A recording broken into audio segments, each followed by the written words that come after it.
بھارت اس وقت ایک ضدی بچے کی طرح جو اپنی غلطی یا کمزوری تسلیم کرنے کی بجائے ہمیشہ دوسروں پر الزام تراشی کرتا ہے، اس طرح کا کردار ادا کر رہا ہے۔ بھارت میں جو واقعہ ہوا، آج خود بھارت کے اندر سب تسلیم کر رہے ہیں کہ وہ ایک بہت بڑا سیکیورٹی لیپس تھا۔ 10 ملین کی آبادی کے لیے بھارت نے 1 ملین فوج کشمیر اور جموں کی وادی میں جھونک رکھی ہے۔ وہاں ہر 10 بندوں کے اوپر ایک بھارت کا فوجی موجود ہے۔ اتنی سنگین اور اتنی براڈ بیس سیکیورٹی کے ہوتے ہوئے یہ واقعہ کیسے ہوا؟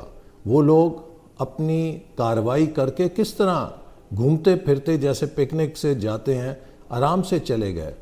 صاف ظاہر ہوتا ہے کہ اس پورے واقعے کے پیچھے کچھ اور ناٹک موجود ہے۔ بھارت نے اس واقعے کو اپنی ساکھ کو بچانے کے لیے، جموں اور کشمیر میں جو ظلم اور ستم کا پہاڑ ڈھایا جا رہا ہے اس سے توجہ ہٹانے کے لیے، اور بھارت کی چند ریاستوں میں جو الیکشن ہونے جا رہے ہیں اس میں مودی سرکار نے اپنی گرتی ہوئی مقبولیت کو سہارا دینے کے لیے استعمال کرنے کی کوشش کی ہے۔ لیکن یہ ایک بڑی خطرناک کوشش ہے۔ اس وقت بھارت اس پوزیشن میں نہیں کہ وہ جس کو چاہے اپنے پیروں تلے رون دے۔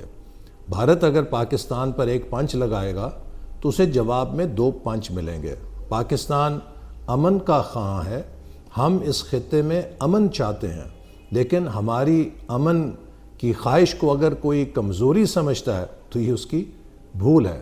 اور اگر بھارت نے پاکستان پر کسی قسم کی جارحیت کی یا میلی نگاہ ڈالی تو اسے ایسا جواب ملے گا کہ وہ اسے ہمیشہ یاد رکھے گا۔ اسی لیے اس وقت پوری دنیا پاکستان کے موقف کو تسلیم کر رہی ہے اور بھارت سے مطالبہ کر رہی ہے کہ وہ پاکستان کی اس پیشکش کو قبول کرے کہ اس واقعے کی غیر جانبدار اور شفاف تحقیقات ہو کر پتہ لگنا چاہیے کہ اس واقعے کے ذمہ داری کس پر عائد ہوتی ہے۔ کیا پاکستان اس کا ذمہ دار ہے یا بھارت کے اندرونی حالات اور بھارت کی اپنی غفلت اس کی ذمہ دار ہے؟ پاکستان نے اس سے پہلے جعفر آباد ایکسپریس کا ایک دہشت گردی کا بڑا واقعہ بھگتا، لیکن پاکستان نے اس کے باوجود کہ ہمارے پاس ٹھوس شواہد تھے کہ بین الاقوامی امداد اس واقعے کے پیچھے تھی، ہم نے نیم کالنگ نہیں کی۔ ہم نے خود اپنے داخلی اسباب کا اور سیکیورٹی کو مضبوط کرنے کا عمل دہرایا، اور ہم نے کسی قسم کی غیر ذمہ دارانہ عالمی سطح پر کوشش نہیں کی۔ یہی وجہ ہے کہ اس وقت بھارت کا دنیا میں اب ایک مذاق بن رہا ہے، اور میں نہ مانوں کی طرح جو اس نے رٹ لگائی ہوئی ہے، دنیا اس سے کنونس نہیں ہو رہی ہے۔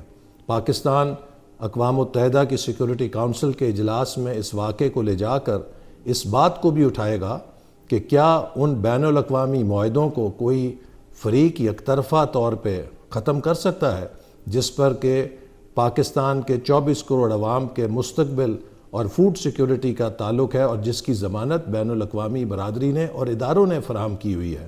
اگر بھارت یوں کرتا ہے تو وہ دنیا کے تمام ممالک جو لوور رائپیرین کنٹریز ہیں، جو نیچے پانی کے ذرائع کے واقع ہیں، ان کے لیے خطرہ ہے کہ ان سے اوپر کے ممالک کسی وقت بھی عالمی ضابطوں اور معاہدوں کو بالائے طاق رکھتے ہوئے ان کا پانی بند کر کے پانی کو ہتھیار کے طور پہ استعمال کر سکتے ہیں۔